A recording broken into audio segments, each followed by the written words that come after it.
Welcome to Ghana, home to over 26 million people, the 11th largest economy in Africa, and it's one of the top consumers of marijuana worldwide. Despite the prevalence of the drug, it is still considered an illegal substance in the country, punishable by up to 10 years in prison. Struck by this, we decided to go on the ground to see the perspectives of the individuals that use or have used this drug, the people who might see it as problematic, and the communities who fear its more serious effects. We began our exploration in a joint known for casual joints, Tawala Beach. Upon arriving, we met Gabriel, originally from Kumasi, who was in the process of cutting his stash of ganja for sale and recreational use. Between joints and sales, he was happy to share his story with us.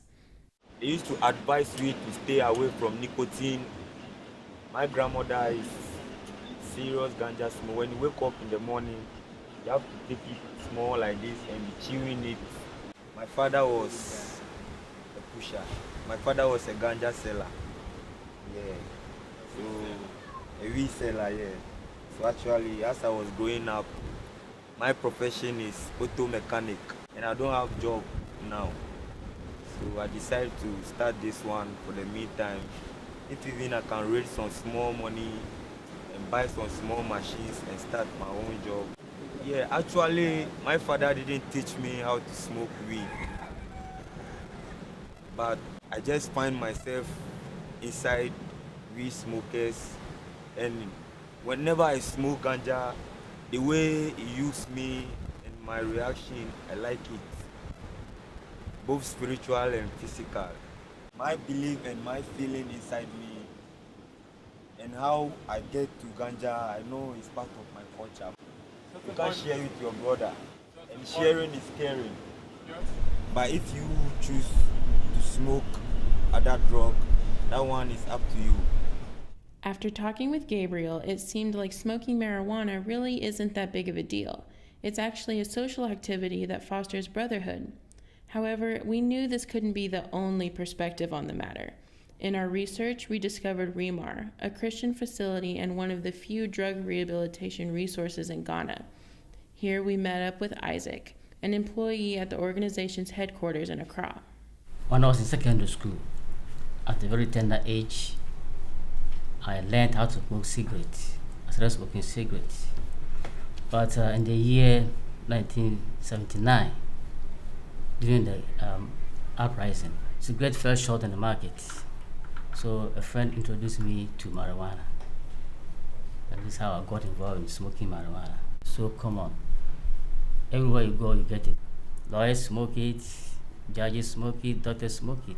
It's cheaper and it is grown in Ghana as well. Yes. So people like it. Others go to hard drugs or from marijuana to other drugs. Maybe they'll meet a friend before they go to the ghetto where they smoke. The thing is wrapped already. Marijuana and cocaine mixed up. You wouldn't know because the thing is wrapped already. Marijuana is hard drug.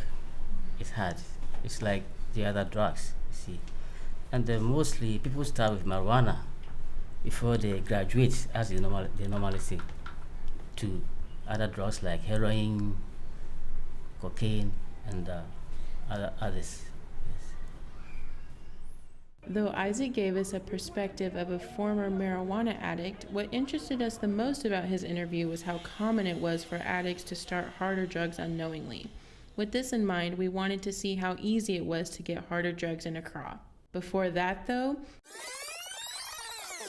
it was time for a quick history lesson. How did the drugs get here? Marijuana came to this country around about 1945 when our soldiers returned from the Second World War. And initially, this drug, the drug use was limited to this class of people, ex-soldiers, and not many people really. But then if you watch carefully, the involvement of the youth or a large number of people in drugs, it was experienced when the nation began to experience economic difficulties from about the 1970s. The harder drugs come in from Latin America, essentially. Heroin, cocaine, and the rest. Ghana is more or less becoming a transit point.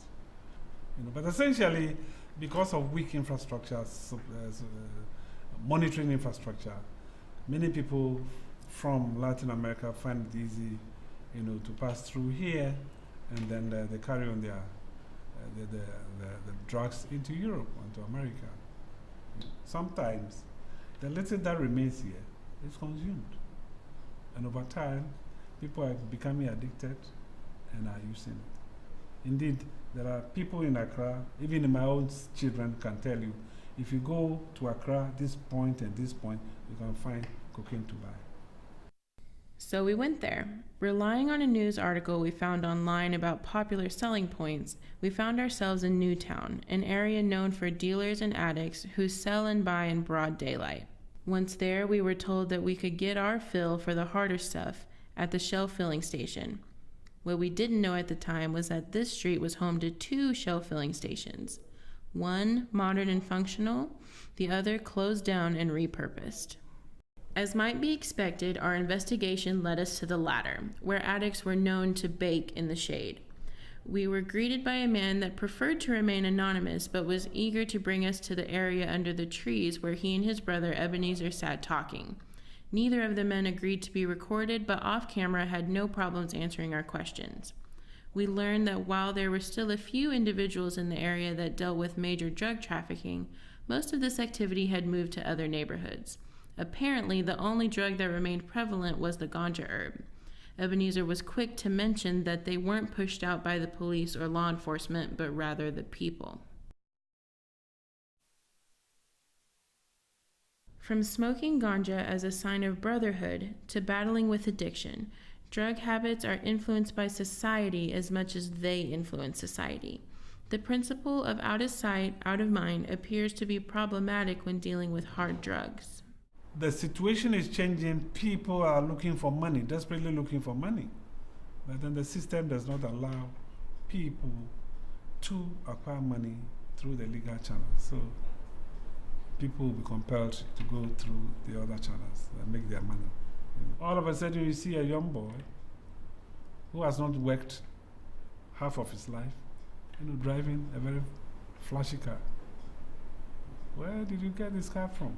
Whereas if you go deep into it, invariably, he might be involved in shady deals, internet fraud, cyber fraud, or money laundering, or drug trade.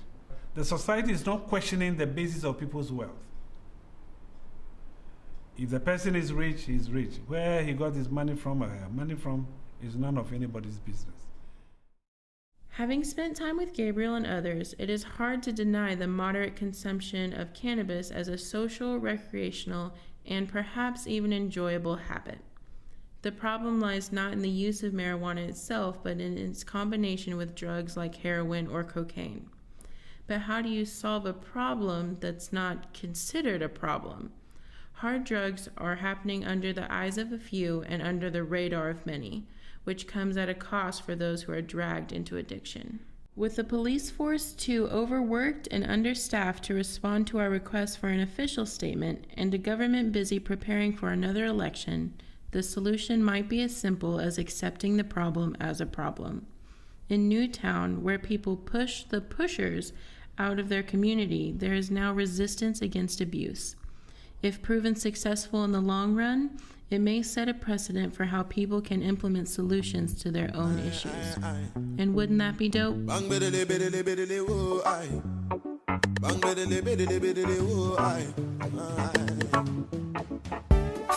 would you like to smoke some weed?